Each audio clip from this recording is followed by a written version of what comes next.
You ready, boys? Can I just make sure the mic's Teeth of the up? tongue, teeth of the lips. Ready to go, brother. Hello and welcome to the third episode of the Playing with Cars podcast with your hosts, Mike Fidovich. Peter Stevens. And Hector Lopez Valido. And we start with interesting news, boys. Ooh. Because I believe last week we had like 150 car players joining us. And car players, for those wondering, are subscribers on YouTube, followers on Spotify, or followers on Apple Podcasts, all combined. So this week, we start off with 524 car players. Unreal growth! That's not bad, is it? Come on, people. People are actually paying attention. God knows why, but thank you. Yeah. And we do also start with 28 quid in the swear jar. Wow. Which is quite a lot, and this is quite chunky. literally episode 3, so I might have to put a lid on it because I think I'm responsible for most of them. It's getting meaty. To get things even slicker with the ops model of our podcast, we've put a camera on producer Matt. You can see him there. We've tactically not mic'd him up because I'm worried if he talks too much, he'll steal the limelight. Some more numbers for you boys. There's been a breakthrough in our demographic listeners. Okay. Because on YouTube, our audience is 100% male. Okay. Like 100. Lads. Make way, lads. Make way. I guess, thanks. On Apple, it's also 100% male. Wow. However, on Spotify, there's 3% women listening. Hey, So to all those women, I want to say... Thanks so much. I want to say hello. And Thanks for coming, guys. Thanks for playing with cars with us.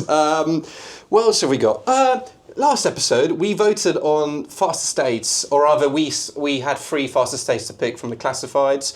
I posted a video on the internet somewhere about our choices, and we've had over 250 odd votes on those cars, which is quite a lot, 200 right? votes? Yeah, more than 200. Out of interest, who came out on top? So for some reason, my Vectra came last. Like Predictable. I don't really know why. Only 20% of the vote went to the Vectra, and the winner is it was Petey with the S6. I think it was the best shout and reflection. 44% of the vote, thanks, chaps. and then you got 36, I think. Can I be honest? I actually went and voted for myself. I too voted for myself. Did you? Right, all right. Bloody cheats over here. So I reckon we'll get crack into it. Gents, let's talk about how we played with cars this week. Hector, do you mind if I throw it over to you? How did you play with cars? Please, let me take that one. Yeah, it was actually a bit of a quieter week for me, to be honest, this week. But it was still great. I had a couple of interesting things. First and foremost, the E36 saga continues. For those who don't know, I have an Avis Blue 1998 BMW E36 328i, which has blown up a couple times. And anyway, it's been through the ringer, but I love it. It's a labour of love. It's keeping me nice and poor, that car. But it's gone in for yet more work. So a couple of weeks back, I spoke about taking the car on the Chris Harris track day. Oh yeah. She picked up some ailments. She ain't looking good. So... wheel bearing on the front left, cooked, and it's now screaming at me. Lower track rod on the front, or lower arms on both sides, cooked. Anti-roll bar bushes, cooked. And a lower control arm on the left, wobbling to hell. Okay. Was all of this fine before the track day? Genuine question. I don't know. Okay. The wheel bearing definitely was made worse on the track day, and 100% the lower control arm, because it's now got a really aggressive shake in the wheel. And I think the anti-roll bar bushes were already cooked. But anyway, it's been dropped off today for all of that to get sorted. I'm doing some poly bushing. It's also getting the wheels refurbed while they're at it. It's got the best wheels. It's got the split rims. It does, yeah. BBS. Mate, you're going to love that car when it's done. Oh my God. It's going to be great. And I also fitted a Recaro SPG bucket seat for the boys. Get in. And the 3% girls. So yeah, pretty sick. Really happy with that. How does it feel, Hector? Have you driven it much? It feels interesting. Basically, I've got to change the mounts that are on the car because they don't quite fit, and got a bit of a seatbelt issue, but I don't think I can say that publicly. It's a Bluetooth seatbelt currently, but it's working pretty well. It's held on by a bloody tie clip, zip tie. It's a zip tie. It's a 2mm zip tie. Yeah. So I'm avoiding any collisions where possible, but I reckon it's legal. Anyway, hold tight the Met Police who are listening to this. But anyway, the saga continues. It'll be back next week, hopefully. But I just love that car, so that was great. And my other little sort of dabble, I'll say, with cars this week is I went to Millbrook again, which is weird because I went for the first time a month or so ago, and I went for the second time, last week.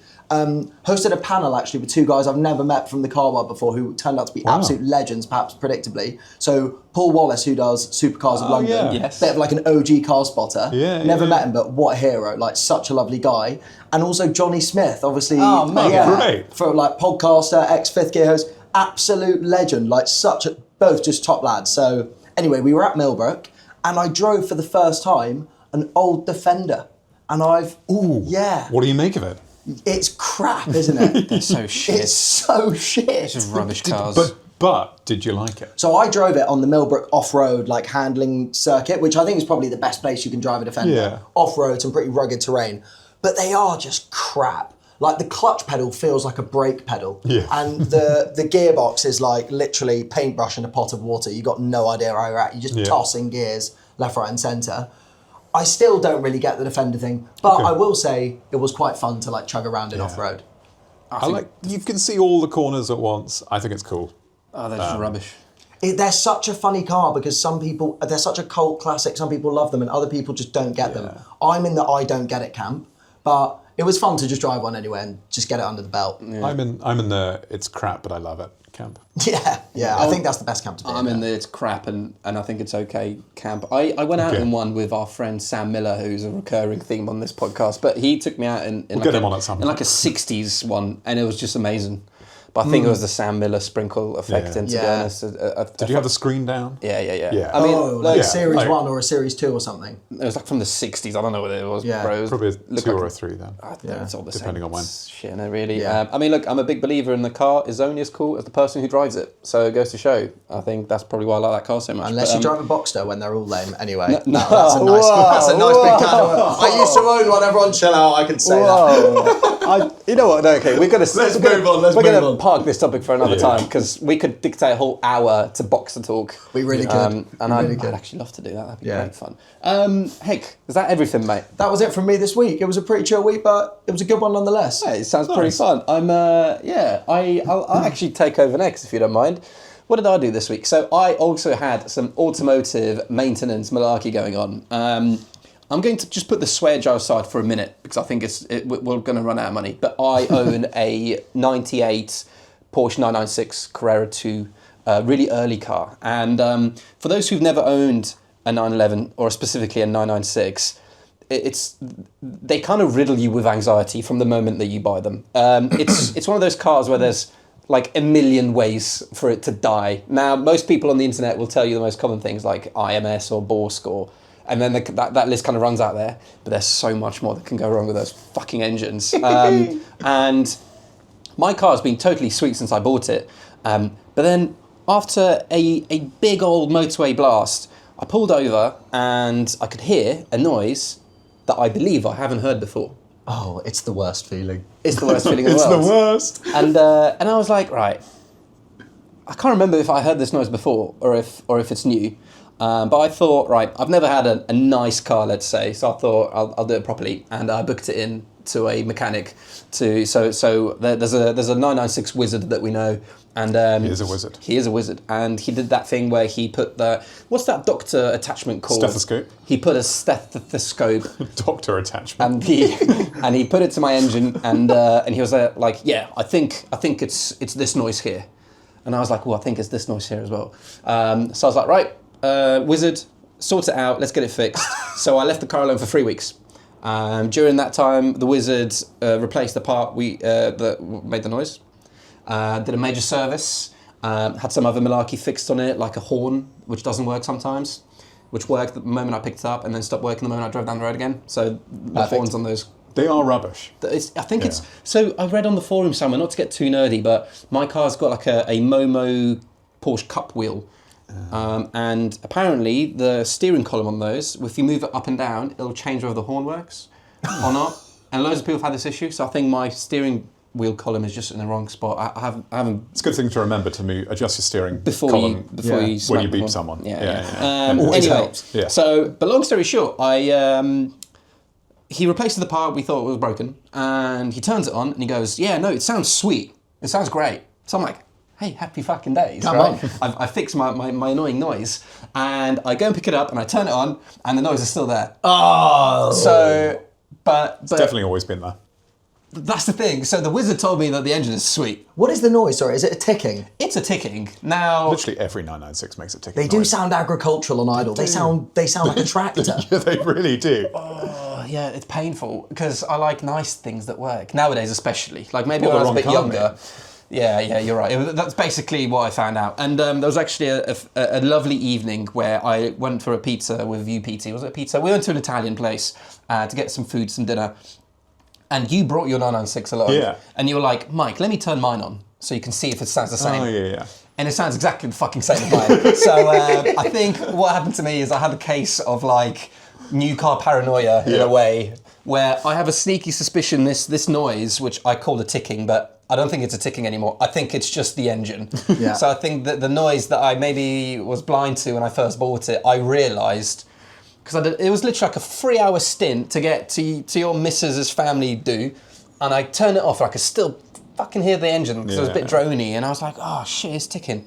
So no, it wasn't. So we're going to re-nickname the wizard the Shyster from now on then. No, surely. because he's done a great job. Like since he's fixed it, I've done like good 500 miles in the car now. It's brilliant. Like everything works. Like, Sorry, exactly do you know what as it should. Do you know what it was? Did you? You know what? So here's the thing. On 996s, there's 1,000,001 ways for them to die and to tick. Yeah. And I remember you, PT, telling me that there's like 19 Yeah, different ways for them to there's tick. loads of different ticks. And it could be as simple as... Basically don't need to worry about it. Exactly. It could be as simple as the exhaust manny having a slight leak in it somewhere. Yeah. And actually the wizard was telling me when he was pulling my engine apart that the manifold has been put together by Frankenstein. So it's very likely that it's actually just my exhaust making that noise. But is the noise actually even there? Because PT's car sounds the same and PT Orn is like really nice. Have you sold yours yet? No. Okay, we'll get to that. We'll But come yeah, back to it so another my time. week in cars I went to a Porsche event called Porsche Sunsteed. It was amazing. It was 75 years of Porsche this year. I saw the first ever Porsche that came to the UK in 1951. That was cool. The 356 How coupe. insane Is it is a that? bent window one? I don't. Okay, I'm sorry, PT. I'm not in Sorry. tune with the classic the way That's you are, okay. mate. But It was green. it was green. Okay. Yeah, and it was one of the 3 cars they displayed at Earls Court Motor Show in 1951. That's cool. Very cool. Very cool. Thanks, PT. But no, it was, I mean, I was stood with this object. It's a Porsche and it's 75 years old, which I think is pretty fucking cool. And, like, imagine having the minerals, right? It's 1951. The aftertaste of the war is Yeah. still very sour. Like, the country's in ration. You know, the people, if they're lucky, they're driving around in some Molesley or an Austin or whatever. And then this German dude came along and said, hey, do you fancy my German car? Yeah. The same German dude who happened to design the most notable car possibly ever designed, the Beetle, which was Quite commissioned by the worst man ever. By Hitler, quite literally, Straight in there. quite literally Hitler's people's Yeah. car. Yeah. So yeah, I mean, but hey, it's kind of, now we put it that way, now we lay it out, it's pretty nuts the Porsches look like. But then when you look at a 356, you're like, wow, yeah. what a spaceship. Also, I need that. Here's a picture Yeah, of it is a the bent window. 356 on your no, it's a screen right split now. window. So that car in that yeah. photo isn't the car I saw. Okay, they forget did have everything that I on said. display at the Sunsteed. So that car that's the spec of one of the cars Right. at Earls Court, but it's not the actual car. If you look up, Matt, I think the number plate is NKK space 3.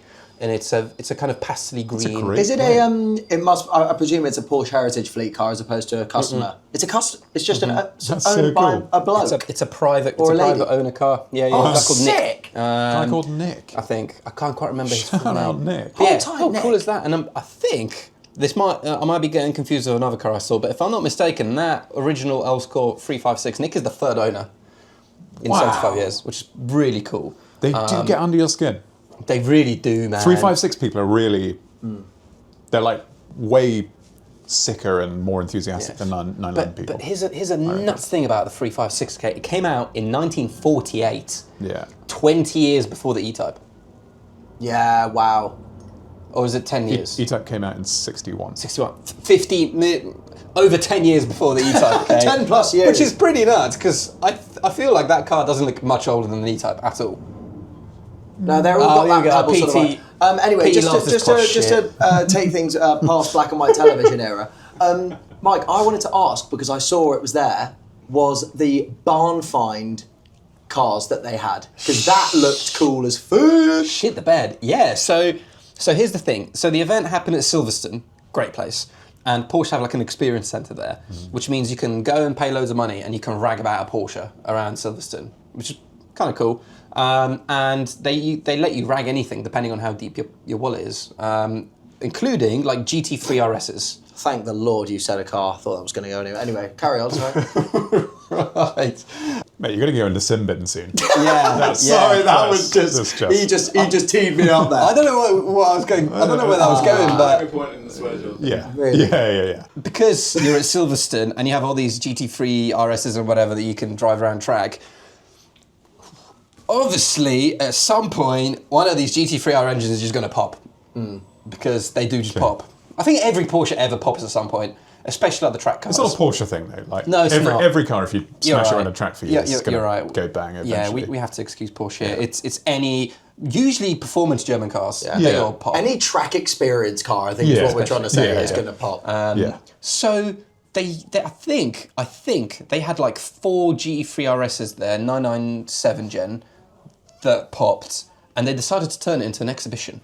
That's so cool. It Here's was a so photo cool. on your screen of, it's a picture I took. Look, they have, it's pretty nuts. There's 4 997 GT3 RSs? No. There was a 997 on the left, dot And 2, then- and and then then two 991s. 991s, and Yeah, then the right, on the right. is... Is it 996? No, would looks that like a be the way? 996, yeah. Yeah, it's Or GT3? it's pretty insane. So anyway, they made this exhibition where they turned them into what looks like barn finds. Yeah. However, if you go around the back of this shed, which in order to get to, you had to kind of climb over like a miniature mountain. It's tucked away relatively kind of, inconspicuously around the back. There was an actual barn find GT3 RS. Like, it had spiderwebs all over it. Oh, wow. The paint was peeling. The headlights were yellow. It was red. It was a 997.2 Oh, red. that's cool. It was so sick. It was so cool. And yeah, there was like lacquer peel all over it because Did it obviously have the it had the stickers stickers on on it? it. Oh, yeah. And there was like sun fade damage on some of the panels, which is just like Wow. the coolest thing ever. And really, was that isn't it? same thing, experience car that had popped Yeah. and they just left it? I think so, because you could see the Wow. stickers on the Insane. side of it. The said experience centre, they've like been peeled off and took the lacquer up with it. Yeah. So yeah, it's pretty nuts. Otherwise, Sunsteed was good fun. Yeah, it was utterly enormous. I think I did about 30,000 steps that day because the show was very fast spread apart, and I got caught in the rain. But yeah, no, it was great. And actually, it was a good moment, man. Taking your own Porsche to a Porsche anniversary party Yeah, that's that cool. they invited me to. I felt like I achieved something in life in a weird way, which goes to show the kind of magnitude of the importance that Porsche have to, let's say, car nerds like us. But yeah, that was my week in cars, just dabbling with Porsches, to be honest with you. PT, sorry, I've been dabbling. I've been rambling. Go on. Wow. Well, you've kindly omitted part of your week in cars that we enjoyed together. So Sunday morning we went to Duke of London. My first time going to his place in Brentford. Really? It's since he used to have like a very small, like way back when. I've got some pictures from like last time I did attend, which was probably like 8-9 years ago, I don't know. And it was like a 300 SL gull wing there, and there was like an XJ220, and it was like one of the original sort of cars and cake or whatever. It was What so is cool. Duke of London? So Duke of London, well, it's a car dealership.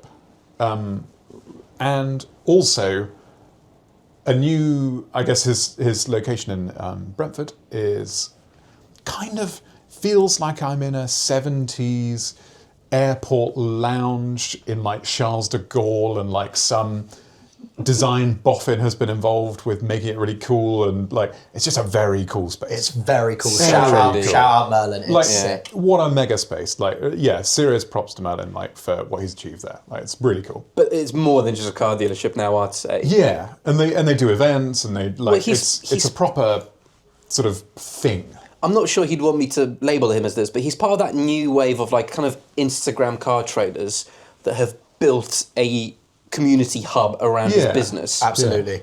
There's a couple of them around London, but Merlin is, I'd say, by far probably the biggest and most grandest sort of Definitive one, spectacle. maybe? Yeah. Yeah. But yeah, sorry, Peter. I cut you off. No. And we popped along to their latest Cars and Cake, is it? Like, super cool. Like, so busy that we spent like, I don't know, 25 minutes going around and up in the sort of multi-story section. to find a spot. We went in the W220 S-Class. V220. Sorry, it's a long wheelbase. Paid extra for that. I'm going to make the most of it. The famous Kenny showroom car. And it was just a lovely morning. Like, great cars. There was a Miura SV there outside. Just like bollocks in it. Like, honestly, like, takes your breath, like, genuinely takes your breath away. Yeah. The stuff that Merlin's got in the showroom is bonkers. Everyone's very friendly and happy and delightful, including a notable train enthusiast who we bumped into. Train man himself, Francis Bourgeois, who, like, big car guy. Like, we spent probably an hour. He's hanging out and chatting cars with him. Big Benz guy, isn't he? Big Benz guy. I mean, Loves it. that cover's going to be blown soon. Because I don't want to blow up his spot. in case you've lived under a rock, he's going to be very famous on the telly once again, very soon, basically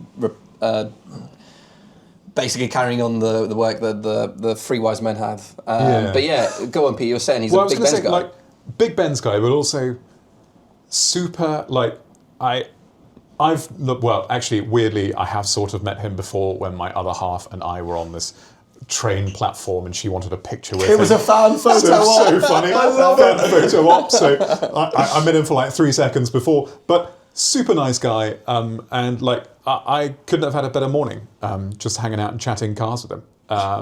He's a big engine guy. Yeah, he's obviously doing that crazy diesel. He's basically putting a train engine in an R129. He's putting a massive turbo diesel. Do you guys know what the actual engine is? 606. Yeah. What is it? Is it like how many? What's the literage? What's the displacement on it? Do we know? Is it like a 6 know. litre? This is so embarrassing. Hey Matt, could you look up the Mercedes-Benz OMO 606? Oh, sorry, it's actually a Merc engine. It's a real diesel engine from I believe it's a W124 generation turbo diesel Mercedes engine. It's probably a 3 litre or 3. I think it's a 3 litre straight 6. 3 litre 6-cylinder diesel. Okay. I thought it was like a Cummins sort of like American spec diesel, but they're indestructible. It has a reputation, a la Cummins. Does it? They're an insane bit of engineering. Yeah, and the thing about those OMO 606s is that you can ramp them the hell up. You can easily get like 800 brake plus out of them, and they don't shit themselves. Better than a BMW M57? You know what? That engine makes the M57 look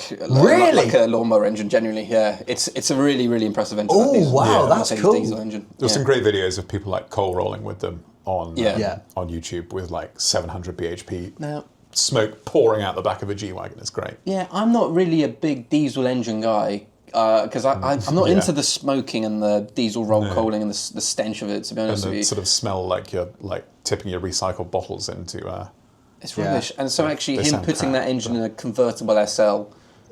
It's a curious move. I think he's going to learn to... Well, it's like the gas mask. He's going to see Francis rolling around. He's going to regret that after like 2 Instagram reels. But yeah, I will say, it just on a kind of wider point there, it really grinds my gears that people shit on him without actually having to give him an opportunity to be a car nerd. Yeah. Because I can say, hand on heart, he's in the top 1% of like a car nerd. Yeah. Easily. Yeah. We were talking like engine codes, like it was so great. The guy's a freak. Like, like no pretension either. No like pretension. Just immediately straight into the chat is great. And in case you haven't noticed, PT is a wealth of knowledge on just car shit.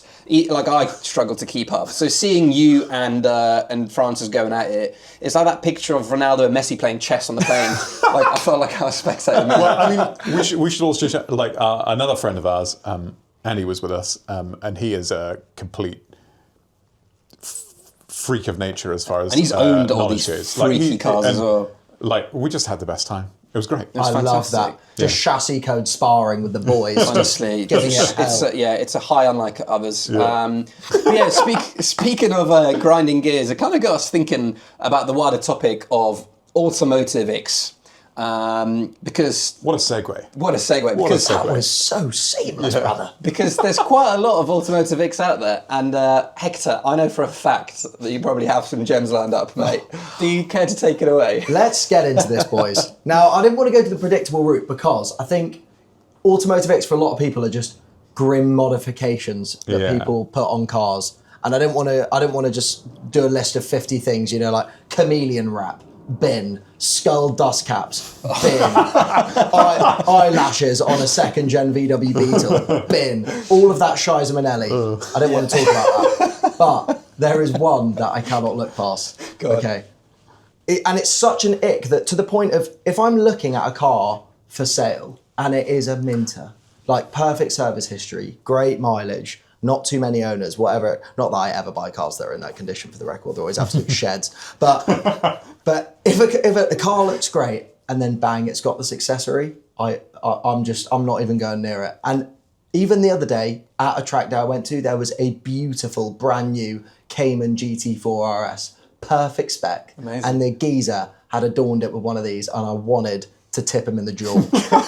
And it is, of course, the 4D number plate. Oh, yeah. It is the worst. no. It's not cool. It looks shite. I don't know why you even think it looks cool, people. If there are any people watching who have got a 4D plate, thanks for watching. Get rid of the fucking plate and come back next week. Respectfully, just don't come back. Respectfully. You don't want anything to do with you. Get in the bin. Ugliest fucking things, man, those plates. Jesus. I've got a question as well. What are the 4 dimensions? What do you mean? Wait, what? Well, it doesn't 4D, isn't it 4 dimensions? Yeah, no, I think it might actually Well, just be 3D. but And exactly, especially if it's chopped. Oh, yeah, if it's Lamborghini shaped. Do you know the worst? Here's a photo on your screen of what the hell we're talking about, and I'm sorry you had to see that. Yeah, apologies. You probably just yacked onto your it's keyboard. rubbish. And I think even worse, when you see they're gel, but they're like carbon fibre effect on the shell. Mate, Oh, man. Inverted penis. Does Matt have one? Does Matt have one? No, our biggest fan, online security, handyman, Mr. Do-It-All, the legend, the one and only, Steve Martin has a pair of gel carbon fibre plates on the... You know what? Actually, hold tight, Steve. 'cause I love you. Genuinely, there is one exception for those plates, and it is Steve Martin. Nobody else is allowed, just Steve. And actually, if there was just one man who had it, it'd kind of be kind of interesting. But yeah, no. I'll give Steve a pass on that because he's a real G. Yeah. Well, yeah, it makes the car go quicker on his. 100%. Yeah. And the one other one that I've selected, because again, we could have been here for an hour each, I think, on this subject. And again, I'll meet someone and I think, I'm chatting to them about cars in the pub and I think, mate, I like this guy. He's got really good taste in cars. He likes the same stuff that I do, whatever it might be. And he's very, very knowledgeable. And I think, fair play, mate. Like, yeah, you're on the same level as me. Yeah. And then he talks about his car and he goes, oh yeah, my little, whatever it is, my little Passat called Boris. And he's named his car, or she's named her car. If you name your car, you are a chutney ferret. Get in the bin. I hate it. It's a massive hit. I'm sweating so much right now, by the way. It's about 100 degrees. Yes. It's 100 degrees. We're recording this on a day where it's, it's so 36 hot. degrees, It's so hot. and there's no aircon in the studio. PwC studio. And I'm raging thinking about people who've named cars. Sweat patch check. Sweat patch. Yeah, for the Patreon special. We're doing it topless. Anyway, naming cars, guys. I don't know What what about it if someone is. else names your car? Is that okay? If they call my car, like whatever they would call my car, the ashtray or the turd heap, that's kind of funny because it's banter. But if they go, oh, your car's such a Monty, or whatever. Yeah, no, it's weird. I feel like the only people allowed to name a car is the 3% female audience that we currently have. Thank you. Because I was about to say, otherwise, I'm gonna have a difficult time when I get home. Yeah, no, I feel like, you know what, credit where it's you girls, you can simply build a better emotional bond with things, including cars. True. So, and so it's quite genuine when you name a car. So I had a friend who had a VW Up, exclamation mark, and it had an Alan Day sticker on the back of it. So that Up became Alan. Yeah, because okay. she had no idea what the fuck Alan Day was, right?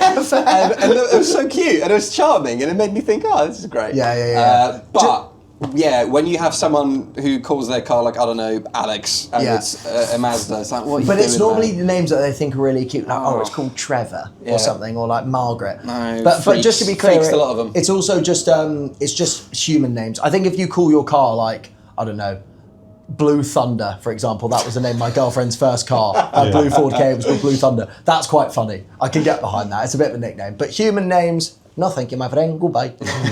So those are the two that I chose, Where guys. do you stand on the number plate, given the car a name? So if the number plate says right. TRD on it, it's the turd. Yeah. Yeah, I think that's fine. Yeah. But again, if a number plate says your name, like if you had a number plate said Mike or I once said Hector, Yeah. huge ick. Yeah, I agree. Oh, again, don't tell me Steve's got a number plate with his name on it. Michał. You've got a Michael number plate. you? Well, my name in Polish is pronounced Michał Fidowicz, so I have a plate that says Michał. What plate, bro? It's M11 HWW. It's Michał. It says Michał, but it does because you can't tell it's a name. So I Wait, think I get what car's passed out that of on? this. Well, so I've had that car I've had that plate on about 6 cars, and all 6 of them have blown up with that plate on it. So The cursed plate. So I genuinely I feel it might be Kavolka. cursed, and I can't bring myself to sell it because it was like one of the first things I bought for myself when I got a job. It was 250 quid. Shout out DVLA, and Shout out. and yeah, I don't want to get rid of it, but I don't want to put it on one of my cars because I like them too much for them to break, and I feel like in the past Yeah. the cars have shut themselves. So I don't want to put that plate on one of my cars because I'm worried that inevitably one of my precious machines will end up backwards into a hedge or the engine pops. Yeah. Which is a very likely possibility with the tails of my 996 so far. So I will not be going there. So no, that remains good. on the R edge. Fair. Okay. Where were we? Yeah, Automotive Icks. So yeah, those are my two. Those are my Icks. two. You know what? I fully You've done agree with well to both of limit them. I fully Yeah. agree. Yeah. Naming your cars, get in the bin, and 4D plates. Yeah, same bin. Same bin. Thank you. And don't recycle them. Yeah. Straight in the actual bin. Never coming back. They ain't never coming back. PT, I'm going to throw it over to you. Yeah, let me get my slides up. Fantastic. So, Slides. I got to be selective here because I really don't want to turn off a lot of the audience or lose any of them. So, a lot of mine are behaviour related, so I might not touch on those too much. Go, But Pete. You know what? Right. I think people will enjoy the fact there's a little filter on this. Let's punch him in the dick, man. Go people on. who can't complete a mini roundabout. Oh. Guilty, to be honest. Sometimes when it's quiet, I'll murk the thing straight over the top. Oh no, I mean people who can't use it to turn. Like I saw someone having they're to reverse. three-pointering it. Yeah. Oh, fair. I thought you meant I don't want a clipping it. three-pointer on my mini roundabout. So, That's myself. but for reference, he does murk to ting. I felt very uncomfortable saying that. It was horrible. I'll never do that again. Right, Aquafresh toothpaste on a BMW grill. Worst thing ever. Quilted leather, can't stand it. Yeah, agree. Brothel. Especially people who put quilted vinyl footwell inserts in their Ubers. You know Rolls Royces, you can get the Sky at Night crap in the ceiling. Yeah. Doesn't have the same effect in your Prius.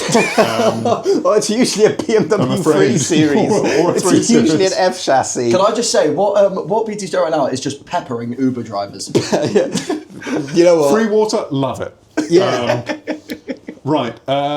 Anything that Holy says shit, the yeah, sorry, size of I've got your a lot. I've got a lot. list. Anything that says someone or something on board in the back of your car. Oh yeah, baby on board. Baby on board, wizard on board, princess on board. Also, get in the bin. Respectfully, Don't that's want like your problem.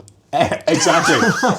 I didn't choose to have your fucking kids. Like I'm not going to crash into you more or less because you have an onboard sticker. Yeah, like for example, Sorry. like my car insurance is very precious to me. Yeah. So I don't want to crash I my want to car. avoid that. I also Yeah. quite like my car. Yeah, there so you go. I'm going to do my level best to avoid it, irrespective of the occupants of your car. Heading for the Princess, central reservation. wizard, You yeah. see it and you go, Yeah. I'm actually just going Yeah. to avoid the crash. I've decided. Yeah. Fair play. Shout out all the dads out there. It was Father's Day recently. Shout out you guys. Yes, shout just to out balance dads. the books a bit. No, very good. People who don't say thank you when you wait for them. Yeah. My God, What's all that about? what is that about? I think it's actually, sorry to jump in. For me, it's a very You're lazy outing thank yourself? you. So if you, Oh, you don't like a lazy thank if you do something that is really inconvenience you on the drive, like you've Yeah. waited for a significant amount of time, and Yeah. maybe you've let 4 cars through, Yeah. for example, and then that pagan at the end just does one of these little flick of the index finger, barely even takes his hand off the Yeah. wheel. Mate, get your hand off the wheel. I want a full salute. I want a salute. I build line want you out the door, 100%. throwing a fiver into my car. In fact, stop and shake my hand. Stop, get out and kiss Yeah. me on the cheek. Yeah. Grow up. Thank Yeah. me properly. Yeah. Because I do. This black wheels. Yeah. Yeah. Unless they're on like an 80s Porsche, unless they're Fuchs. Even I don't want them. Fuchs are on my list. They're rubbish wheels. Oh, well. Oh, Fuchs is an Ick. We're on your list. That's insane. It is now. You mentioned it. Yeah. Oh, I Rubbish love wheels. Fuchs. Anyway. In the bin. Sorry, Dad. What's your dad got a Fuchs on his car? Well, he's got an old Porsche. So we've insulted two dads Yeah. from the. God. I'm going to assume they're key listeners as well. Yeah. Guys, please do not unsubscribe because we need all the car players we can get. 007 or spy plates on Aston Martin. Oh, yes, Disgusting. that's a great one. Disgusting. I yeah. am kind of sorry because I get why people do it. But you don't have a DB5. Yeah. And you don't look like Daniel Craig. Also, And if you did, fair enough. and can we just be very clear? A DB9 has never been in James thank you. Bond. Yeah. Neither has a VA Vantage. No. So get those bloody rubbish plates off your motors. There's nothing Bond about a VA Vantage. I'm sorry. Tinted lights. Oh, smoked lights. I felt like tinted. Smoked is what I mean. Smoked. Yeah. I felt like tinted windows was too obvious, and I understand some people have perspectives on this. Got a question for you. Have you ever come across? Do you remember the OG way of tinting your lights? Was it just a film? No, you wrap some Primark tights around the lights. No. What, like you're robbing a bank? Yeah. Have you never seen this? No. Back in my stance days, early stance days, yeah, people would do that shit, man. Because it's so easy. You just wrap whatever tights you can find Did it on really a light, work? rubber band the thing on the back, and just bang them back in. Yeah, Matt, producer Matt, do you mind getting up a photo of dark tight Unhinged behaviour. tail light tint? Yeah, which goes to show that The kind of person that would do that would also definitely steal the tights. they'd steal the tights and they'd have a 4D plate Yeah. and comedian tint on the windscreen Yeah. and the worst exhaust on the four-cylinder 2-litre banger. Oh yeah, twin cherry bomb fart Oh, my can. God. Just giving it full hell. Mate, Yeah. keep going. This is a great list, PT. This is a car advert one. Can't stand it when people just use the BCA pics for their adverts. Oh, lazy. But that's not really a car, I suppose. So we can bin that. Yeah. Up badging. Yeah, I don't. You know what? It doesn't ick me out. It fascinates me. Okay. I want to be in the mind space of somebody who up badges their car. There's a dude who goes to my pub who has a. Get this, an Aston Martin Virage, Yeah. like the Oh, 2010s yeah. one. Nice car. Rare It's an car. insanely rare thing. Rare Yeah. car. He's put a DBS badge on it.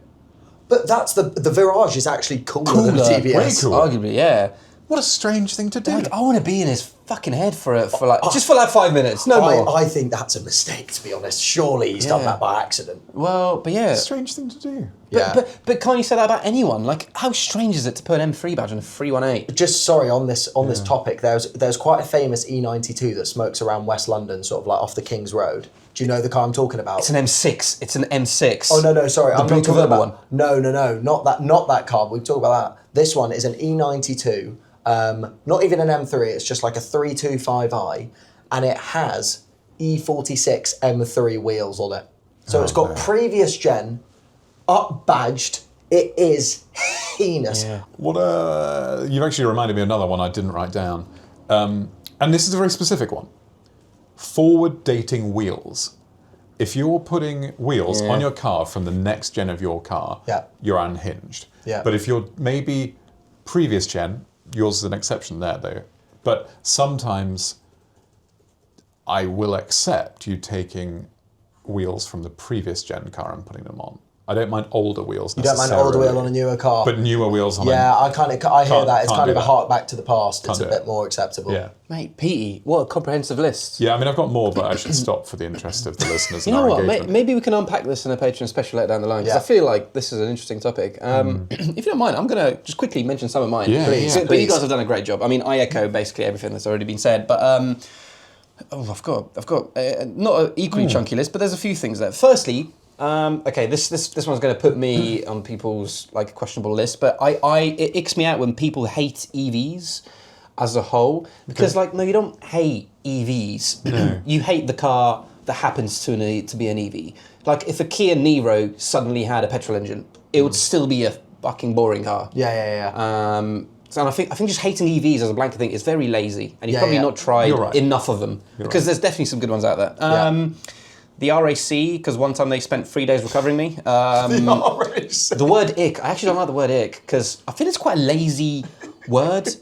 I feel like it's one word designed, isn't it? It's not even a real word. It's designed to like streamline a more insightful sentence. A bit like, so it's not an ick, like maybe it repulses you or it makes you is it from disturbed. sickly? It's from sickly. Yeah. Anyway. I don't even know that. I think it might icky. be. Yeah. That's icky. But it's about the word toxic. I think the word toxic's rubbish.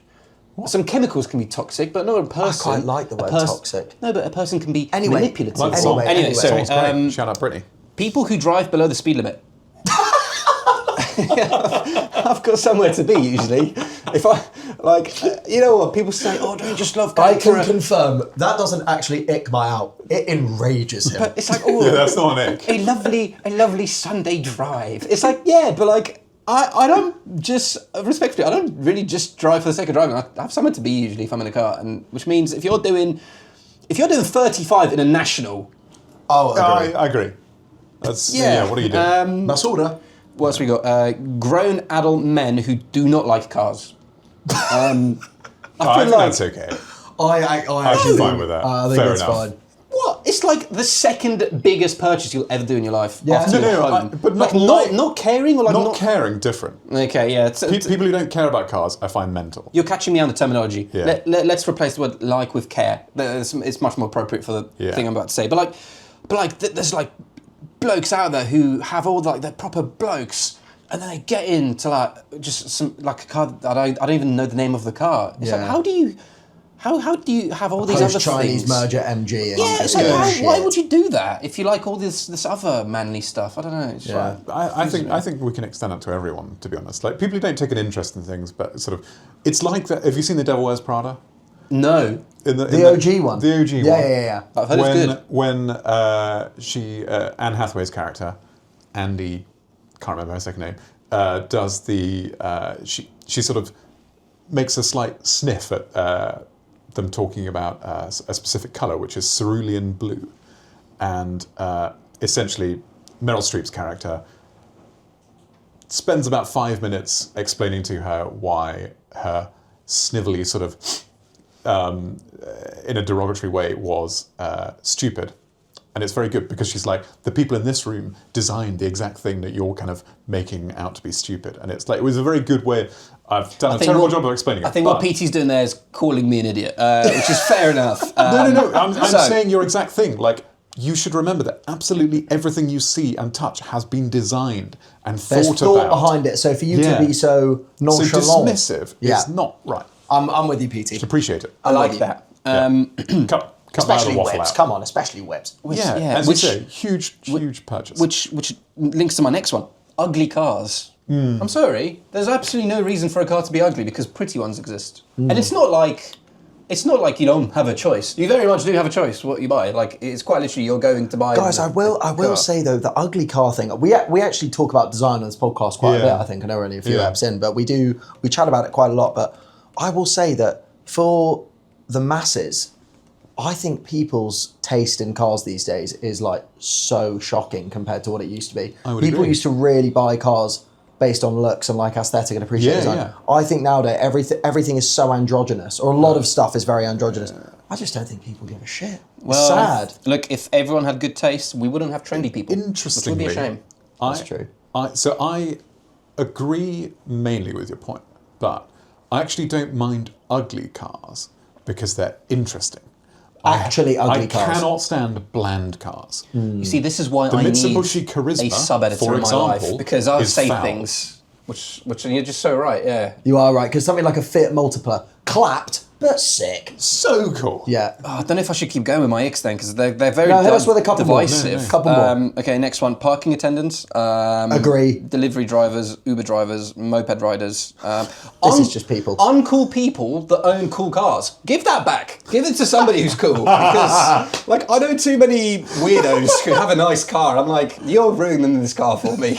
Like, I don't want to associate this car with you, but unfortunately I have to because you're the only person I know who has a shout car. any out? And you're a fucking freak. No. What else have I got? There's a picture on screen of them there now. No, there All of isn't. I've just written down here, idiots. And Mike, this was Automotive Icks. This is just... and people who play loud rubbish music through their car. Okay, through their car Stop again. playing the rubbish music. Put something good on. Welcome to therapy with Michael. Yeah, I was going to say. Malkovich. We've entered a new and phase of the specifically, pod. there is one more thing that icks me out, which is so frustrating because I love this car, but it's begun to ick me out. And it's specifically a white, early 2010s passenger version of the Mercedes-Benz Vito or V-Class because they're used exclusively by parking wardens.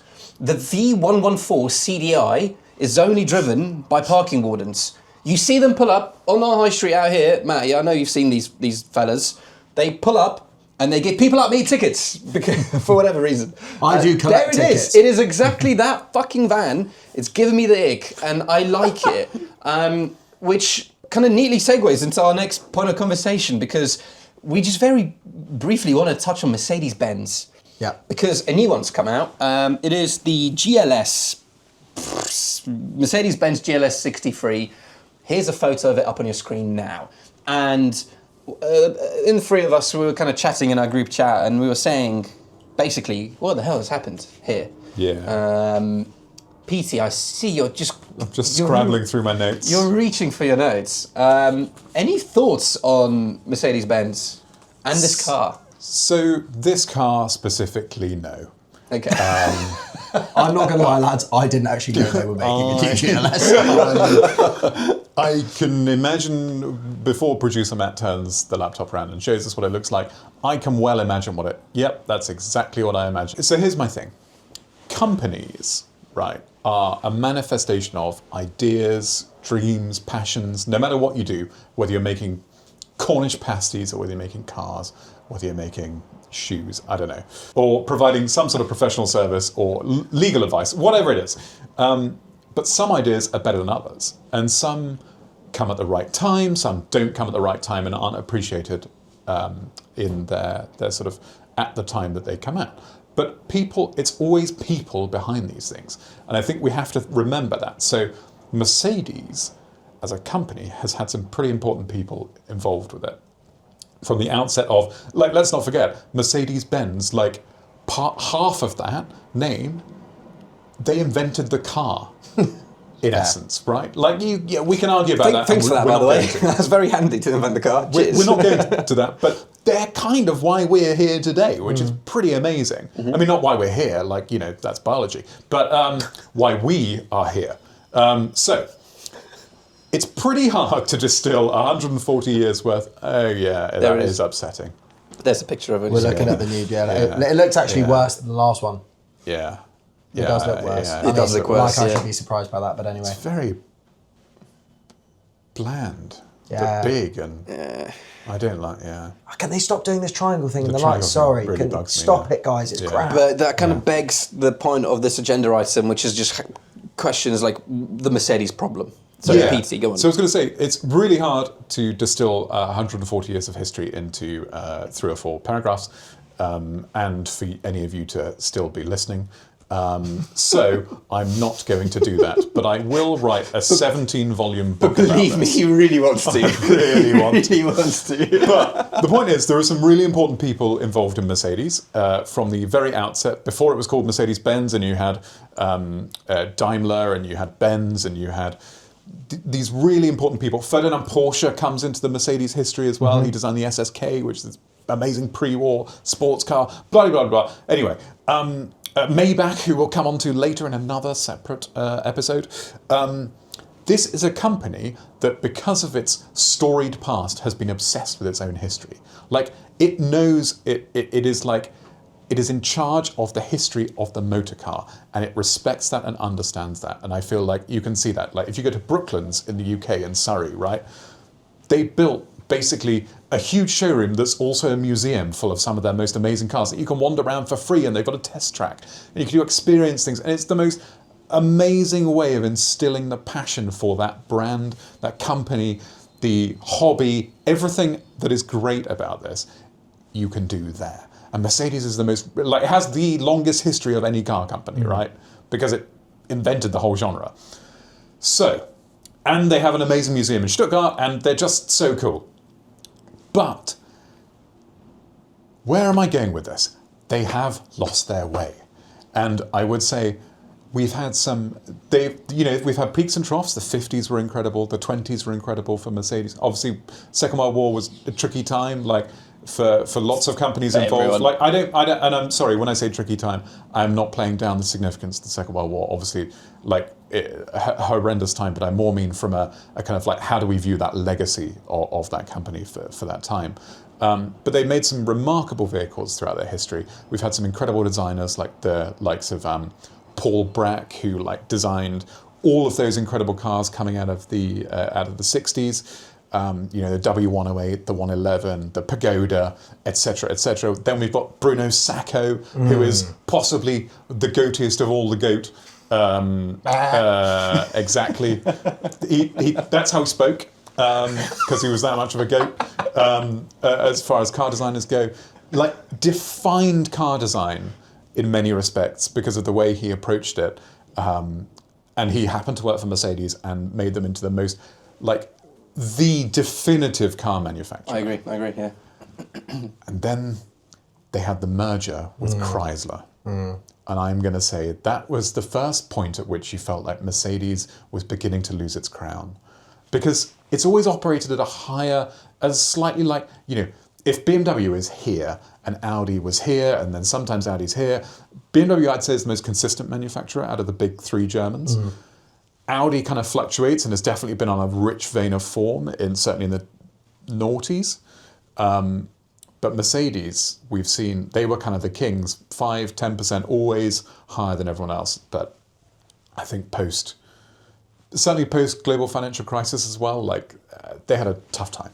So interestingly, the other week we had three iconic generations of Mercedes-Benz in the flat. So Matt has an old SL from the, let's say, mid-70s. His one's a really, really early 80s car. Yeah. But it's designed from the 70s. It's an R107. Yeah. Here's a photo of it on your screen. It is sublime. Yeah. We've then recently purchased a V220, W220, whatever you want to call it, which is, the pinnacle Mercedes-Benz of the late 90s, mostly early 2000s. Designed by Bruno Sacco as well? Yeah, and Steve Mattin. That's actually Sacco's last design. Yeah. And we also had a brand new G-Wagon on a 26 plate. So we had three iconic generations of Mercedes-Benz parked back to back to back.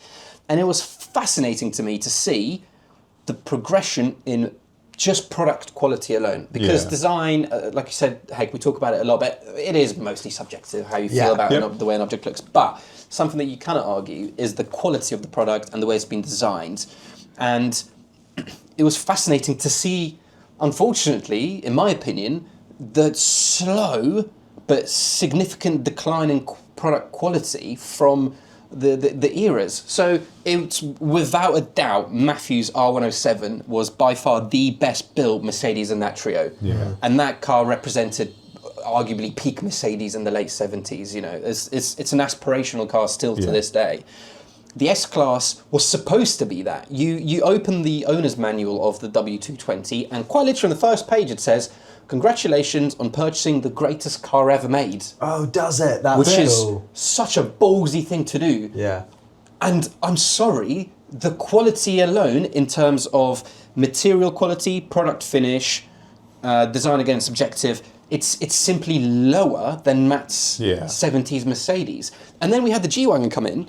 And to be frank, I was mind blown by how, I don't want to say low quality, because I feel that's underselling a bit.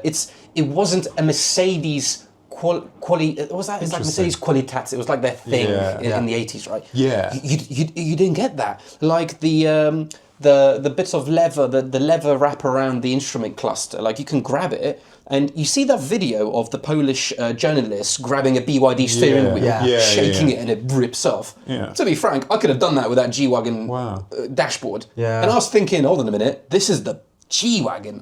In London, that is the icon of cash, basically. Yeah. That is the car. And it opened my eye up to the reality that geez, how long does it take a manufacturer to start losing that spark? Yeah. 50 years. And I would it's say 50 years, I man. would say Mercedes was probably top of the tree until what, 95, 96, In terms of 97. quality alone, yeah. Like you watch those old get on YouTube and type in like Defascination, and you get these amazing videos of Mercedes testing. Like they went above and beyond everyone else. Like they were nuts, Yeah. like pushing forward the kind of limits, the kind of safety envelope, the design envelope, like those iconic fluted rear lights that you see on Mercedes, so that you didn't collect snow on it, so that you could still see them when the weather was bad. Like all of these things that they thought about. Like the S-Class was always the definitive. If I ever asked you which was the first car to have, S-Class is 97% probably of the time your answer is S-Class. And you know what's fascinating, because I'm so glad you brought up the Chrysler merger, because again, that Chrysler merger happened. We had my S-Class, which is just nowhere near as good as a D2 Audi A8 or an E38, to be frank. And when did BMW start surpassing Benz in terms of build quality? With the E46. That is such a well-built car. It's like infinitely better put together than the CLK, which is the one you owned for a bit, PT. The CLK 55 AMG. Oh, I didn't have that. I steer clear of that. Oh, was it some other friends who syndicated that together? But I remember you drove me home in it when we bought it. It didn't feel good. It just doesn't feel anywhere near as good as it. But the previous gen, which I believe is a W or the C168, they feel really well made. Really well made. Like, and it's just like, it's a generational shift in one model. Yeah. And it's and I think that probably gutting. spoke to the cost pressures that a lot of manufacturers were experiencing at that time, right? But Heck, I'm really sorry. I feel like me and Pete are No, just no, hogging no. the I mic. was actually just about to jump in, lads, and just say, I just want to address the elephant in the room to the listeners or viewers, which is probably that I'm not saying a lot here. And it's kind of a weird one. I don't know if I speak for maybe like a small generation or a small, at least, like demographic of people who are roughly my age, like born in the late 90s and car fans. But for me, growing up and like pining after cars, not until recently was I interested in luxury cars. To be honest, as soon as I could like think about starting to get a car and then was actually buying them, I was just trying to own as sporty a car as possible. Yeah. And to an extent, I still am. And it's quite weird because I think I sit in that kind of pool of people that, because that's our interest and because we are the age that we are, Mercedes was just never really a brand that like you really lusted after. And it's funny, it's like they never really put manual gearboxes in the cars. Yeah. They never really put a diff, or they never really put a limited slip diff in the No, cars. They're famously open most of the time, And that was always a big factor as well. I was like, probably not really interested in getting a Merc. There are some Mercs I'm a massive fan of, but for the most part, like Gullwing, I think is beautiful. Yeah. I love the 500 SEC, the Hammer from the 80s. That thing, it was that 560 maybe. See, we could just go and show. CLK DTM, like one of my favourite cars ever. Some of the newer Black Series stuff I think is really cool. But it's just never really a brand that's like given me the fizz, so to speak. I can massively appreciate the heritage and the history. And I think the S-Class is such a flagship car just in amongst the world of automotive. Like, you're so right, anytime we see a new piece of tech, it was always pioneered on the S-Class, which is cool. But it's so funny. They've never really hit the mark for me. I've never really been one to be like, oh, I've got a bit of free cash. I'm gonna see if I can finally get a Merc. Where I always had that with like BMW. Even the first time I really wanted a sports car when I was about 19, I was like, I want an Audi TT. And like that was a Golf basically. That was a rebodied MQB platform. But it's just interesting. But you could argue, other than the at the time the SLK, Benz didn't offer anything to fill that Audi TT, or maybe let's say Golf 3 Series hole. Yeah. Really? Yeah. Well, what did they do? You They have had, the like, SL CLK and the compressors or whatever. CLK, but they're just a little bit bigger and automatic gearboxes. Yeah. That was exactly, and I always thought it was funny because the engines I always thought was so interesting. Like those big 5.5 litre V8s, they would supercharge their engines. Like that was cool as hell. The guys using superchargers like your Americans or something. But again, it was always bolted onto some Slushtronic 4 or 5 speed that just made me think I've got literally no interest in owning that car. It's fascinating because I'm glad you touched on it, PT. The Benz history is by far the richest of any auto manufacturer in the history of our hobby and industry. And similarly to you, Heg, I never necessarily lusted over Benz because they never gave me the said fizz. But yeah, I want to say we should probably come back to Benz in a wider love topic to, because we could talk about this manufacturer for hours, and there's an infinite amount of anecdotes and kind of rabbit holes we just do not have the time to go down here, including Maybach. So for those who may be listening to the first time, we have a Patreon where once or twice a month we offer an extra episode to said Patreons. We've already released one about the history of Audi, and after we're done recording this pod, we're going to jump into another recording and talk about Maybach. I know for a fact Petey's got some notes to deep dive into. Me and Heck keen to learn and kind of voice our opinions. And if you enjoy the format we have here and you want to continue hearing us nerd out over there a little bit more, and for example, we do not have the swear jar there, so we're a little bit more loose. It's a little bit more pub chat. Bit more Wild West. Bit more Wild West than, let's say, this kind of a professional setting here. So just on the back of that kind of Mercedes-Benz conversation, we're going to jump into the classifieds because this conversation has spawned, in my opinion, a great question. So, you need to find a Mercedes-Benz to persuade your friend who isn't necessarily into Mercedes-Benz. It's definitely not Hector. You need to persuade them and show them what the Mercedes-Benz life is all about and ideally convert them into a Mercedes-Benz fan. The only catch is you've only got £10,000 to do it. So the new, posher, expensive, quick stuff is out the door. You're going to have to dig a little bit deeper than that. Petey, do you mind if I throw it over to you? I'm really keen to see what you picked. Yeah. I'm so keen for this, guys, because There's a million ways it could go, right? Yeah, a million ways. I'm really excited. So I felt like I needed to go for a very Mercedes. I needed to lean into them doing the thing that they do best. Yeah. So, got me thinking about, it's going to be probably 90s, 80s sort of car. So I'm starting to think about basically, I think the most Mercedes of the last like 35, 40 years is probably the 124 series, the S124, specifically the Estate, which is one of my favorite all-time cars. But I thought, I had Hector in mind, not that this question is set with you in The mind full length of the necessarily. question was, used to own a Porsche, now owns a BMW. Yeah. So it's for somebody who owns Porsches and BMWs, but they need to understand the Mercedes-Benz thing. So I forgot to tell I that. thought I want to give them the most Mercedes experience, but I want them to also enjoy it and not just have a family wagon. Yeah. So, this got me towards, I started thinking, Get it up, come on, hang on. I'm keen to see. So Go on. I'm going to deviate slightly, and you can tell me I'm not allowed this, because I'm probably not. I bought him a BMW. So, I've got a 7 Series. I have gone. Oh, that's fantastic. Hang on, I've gone a shit. smidge over budget. £11,950. That's not a smidge, that's £2,000 over budget, Petey. So I will bin this and go back to my reserve choice. Right, okay. No, don't bin this. You've got to tell the people because This is love fantastic. that. But the reason this is interesting, so fuck, this that's good. in some ways isn't Mercedes doing what Mercedes does best, but it answers one of your annoyances, shall we say. So this is a C124. So that is a Mercedes 124 Series Coupe. It's only a 2.3, 230. good. So you're thinking 11,950 is quite expensive for that, but it is in a wonderful color combination, dark and lighter green with the famous Sacco panels. I love It's got the the two-tone. gully wheels, which are unbelievably good. And the ginger caters. And then you're thinking, okay, so what's the interior like, Peter? Well, let me tell you more. It is the chicest cognac that you could imagine. God, yeah. But look at that. It's got a wand. It is a manual! It's a manual. The send factor.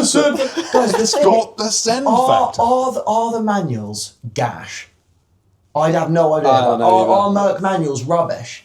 Not necessarily. Producer Matt saying yes. Really? Maybe in the SL, I Anyway. wouldn't want a manual Anyway. SL, but this... I thought love this that. is such a cool, rare piece. You're Yeah. just not going to see this. Yeah, and the pillarless, Right. the pillarless You know setup. what? I'm just gonna be evil here. We're slowly running out of time, and I need to chop this down to an sorry. hour. Eliminated, disqualified because it's over budget. Can I get Yeah, my go on, in-budget go one? on. Right, my in-budget one is on... Oh, maybe it's actually on the Trader as well. But can I just say, lads, I would own that. Yeah, but you can't afford it. Yeah, fair. In real life and in the podcast. No, that's some actual stuff. Watch list, right? Watch me Klarna a Merc. Cheers. take a burrito and a Merc, please. I'll pay for it weekly. Gracias. Right.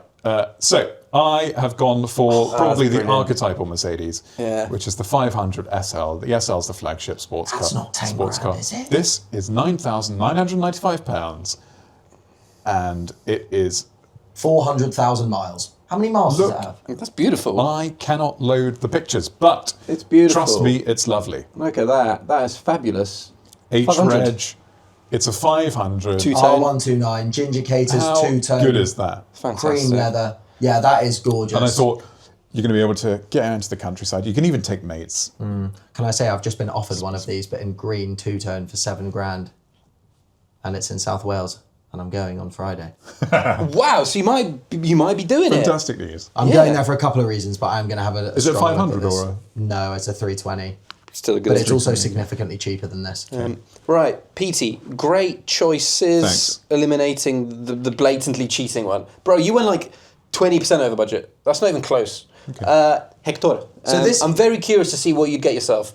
Yeah, so this is what I thought I would get myself, because to be fair, exactly to your thinking, PT, I thought, let's not try and get myself a BMW with a Merc badge. I would just want to get a proper Benz, brother.